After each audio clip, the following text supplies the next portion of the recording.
favorite genre of music, or do you have one? I still have to go with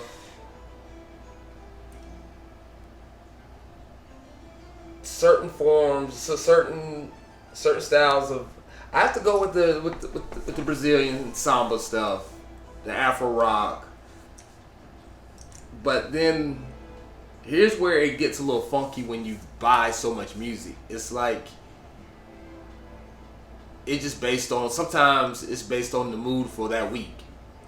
Like last week, I had dove back into my '90s hip hop in the late '80s, and I was on top of the world, One week it might be the stuff coming out of West London. It might be the Broken Brooks, flavor. So it varies week to week, day to day, month to month. But I consistently listen to any kind of Latin influenced music, any kind of samba influence, any kind of Afro influenced music, even within like electronic music.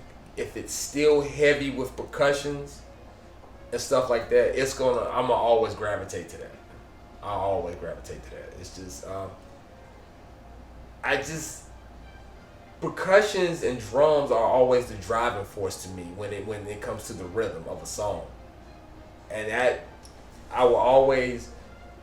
I think that's why it took me a while to get into soul, because I wasn't hearing the artist as much as I was hearing the drums and the rhythms. And maybe that's why I played the drums for a little while. That's what I heard. But then I think as I got a little older and I matured a little bit, then I was able to really hear the vocals and hear what the artists had to, I could hear the violins, then I could hear the background singers. It's like, but I was always drum rhythm heavy. Okay, so I got a quick question. All right, Philadelphia sound or Motown? That's another one. I'm going with Motown. Oh, really? I'm going with Motown, and I'm not even so sure myself, Trey. Because now I'm sitting in here, I got too many artists in my head, and I'm like, and I can't think of one particular over the other I'm going Motown. Motown? Yeah, I'm going to go with Motown. And I'll say Motown because that's what I was exposed to first. Mm-hmm. I'll just keep it simple. That's what I was exposed to first, but you can't go wrong with either one. Philadelphia with the strings. It's the strings, man. You see now you don't pull me. You know what I'm saying? I like Motown too, and I mean, because they had the whole package with the writing skills. I mean, the funk brothers with the whole rhythm section. Yeah. But when you try to add that strings in, it's a whole other level. Yeah, damn, man, and I quickly forget. Yeah, I love them, man. So Afro house, deep house. I'm sure you digging that sound. Man. Because that's South Africa. When they put together those rhythms, man, South Africa is unbelievable. I remember when I first got exposed to like that movement in South Africa. It might have been 6 years ago, maybe a little longer actually. Yeah, maybe about 8 years ago. And at the time, I didn't know any of the artists' names. I would just hear them on CDs and hear them on people's mixes, and completely lost it. Yeah. Because I felt like this was the dawn of something new. Right. It was like they took all the same elements that I love and started doing this upbeat, spiritual thing. And jazzy. And it was like... Yeah. Because in my mind, I'm like, how could one producer combine all of this? So it blew my damn mind that there's another level that we've reached. Right. Just when I think we've reached the apex in music. Right. No, we haven't. Right. Just when you keep pushing. And that's the beauty of it. And even with the crates, the records, the old stuff, it's like you hear so many sounds that these people have learned to recreate and make sound fresh. But the foundation is still the old. Right. The old rhythms. It's like, and it's beautiful that people can still find a whole nother level to take this.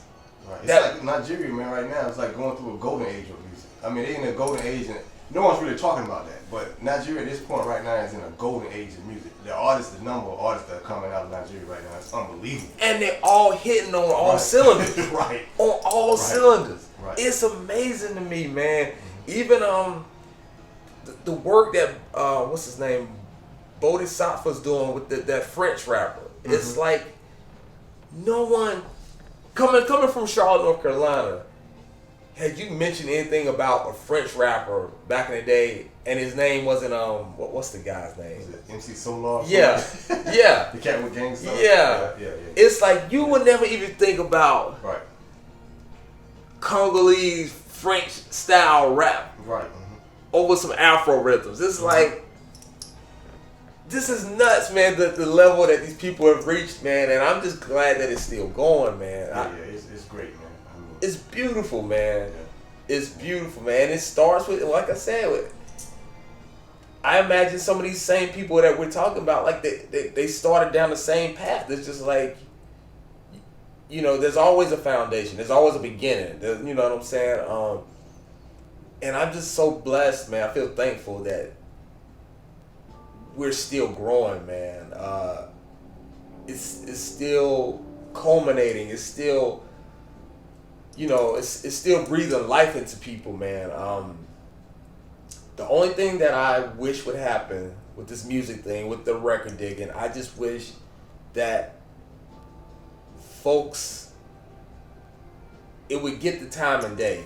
It's not the same as it was in the 80s and 90s where you had a choice. It's like, because bad music has always been around. Right.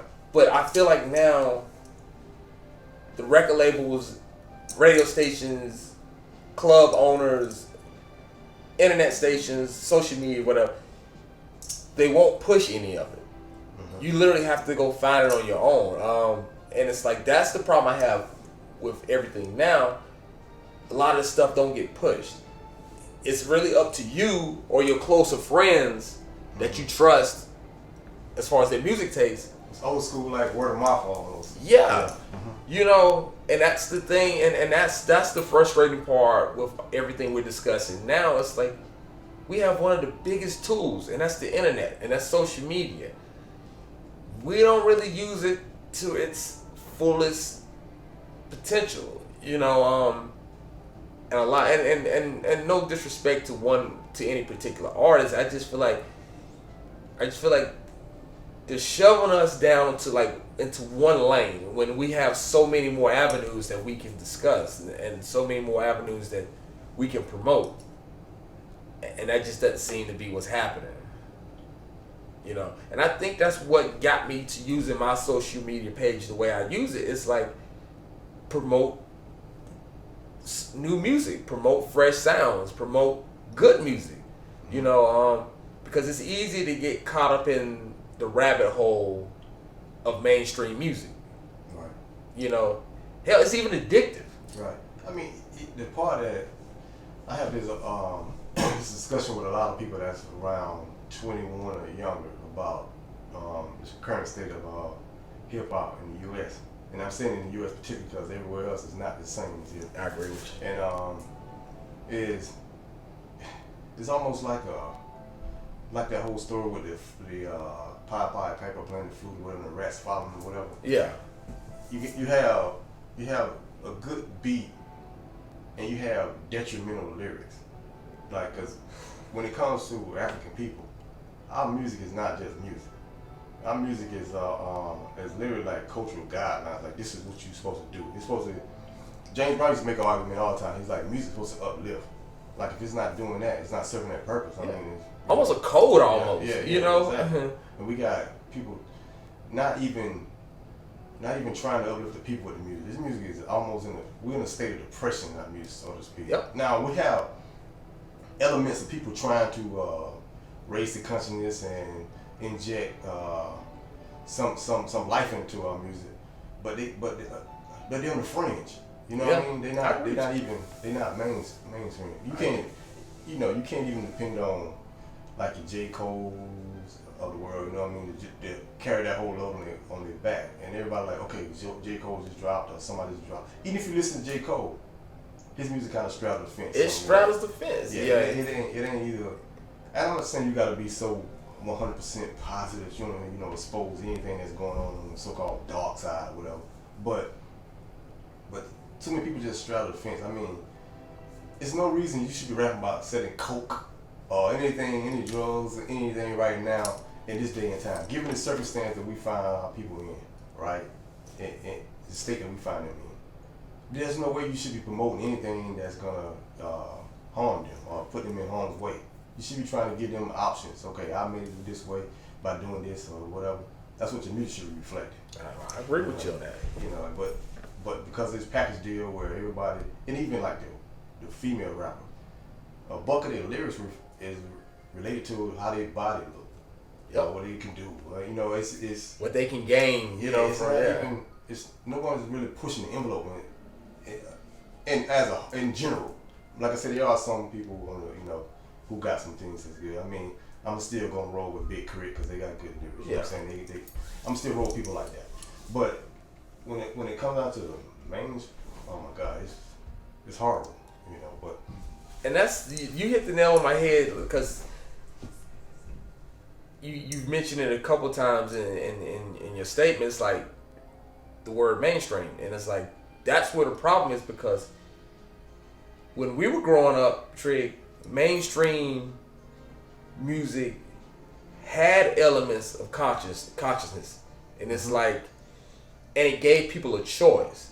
And that's the problem. Now, everything that we consider uplifting or we consider positive, or we consider just overall better music, it don't see the time of day with mainstream anymore. And that's where the problem is. Like, the powers to be, I just believe this is part of, like, if I had to go into my conspiracy theorist mode, like, that's where the problem is. You know, because we don't own these labels. Right. We don't own these studios. We don't own these radio stations. And let's just be honest. Maybe not me or you, but you put an advancement in a kid's hand and it's $1 million advancement. He gonna do what you tell him to do.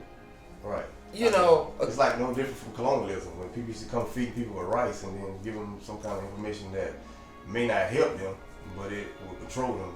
It will control them. They used to call that rice, they used to call it rice something. I forgot the term, but that kind of mentality is still applied through capitalism. We're in a capitalist country and that's what this hip hop does, promote capitalism to on a whole nother level, and decadence. I mean, like, we're in a tragic state when affairs with our music. Like even R&B is only allowed by people in a different shade of doing R&B now, and it's accepted. But our R&B is not as promoted as it should be, which is weird. You know what I mean? Like, so I'm hearing these singers take on our style of music. Yeah. You know, and our music. I mean, like, you can't even listen to R&B without it being raunchy. No. Even the R&B that is released. Yeah. And it's like, why? I mean, I can't even have my kid. I can't ride in the car with my kids listen to the music. You know what I'm saying, nowadays, without having to monitor it. So that's what I'm saying. It's stressful. It is, and this is what we're pushing in the mainstream now. Like the mainstream has taken away choices. Right. You have one choice now. Right. And that's the problem I have. Right. Some of these artists that we love and admire so much, and you may or may not agree, they need to be on the mainstream side the mainstream part of things to really make a difference. Yeah, I agree. You know, but they can't get there. Everything is just word of mouth, internet, Bandcamp, Fat Beat, whatever your poison is. It's like, but to really reach millions of people, you need some pull from the mainstream side, and that we don't have that anymore. I think the only solution is to use the Masterpiece strategy or the Wu-Tang strategy, and you create these these little segments or groups or bodies of artists with that type of agenda or promoting only positive music, uplifting music, and music that is that pushes the envelope. If you take those people and create these little groups and have several different groups of bodies of people with this kind of insight, that you can take back the music, take back the culture, and that's what we gotta redo. I mean, there's no way we don't even have boy bands anymore. No, you know what I mean. And they served it. You know what I mean? You know what I'm saying? Dancing and singing. Yeah. And they served a purpose too. It's like, you know, like you said, we don't have it anymore. Yeah. My kids was watching Michael Jackson, well, not just Michael Jackson. They watching Jackson 5 doing I can't remember the name of the song. The one Can't Blame on the Sunshine or whatever. Yeah. Is it called Sunshine? I can't remember the name of that song, but they was doing it, and they saw Dance Machine too. They watching the video, and they was just blown away by how they was dancing and the choreography. Like, it took real skill to be able to have that breath control while you dancing. Yeah, man. Like playing instruments. Because that was before lip singing. You know what I'm saying? Yeah. Before Don Cornelius came on Soul Train. You know, but they experiencing that, and it's like it's crazy how Michael Jackson is so wonderful across generations. Like all kids discover this guy, you know, no matter what age group, and like, oh, this dude's great, you know what I mean? And that's how my kids are going through the same phase with that, you know. But somehow this music in the U.S. gonna have to be. We got to take back our culture, man. It's been through the ringer. It has, man. The last decade. It has, man. And I don't even know, honestly, what's the starting point. If there's even one single starting point, like maybe there's multiple things that need to happen Simultaneously. Yes,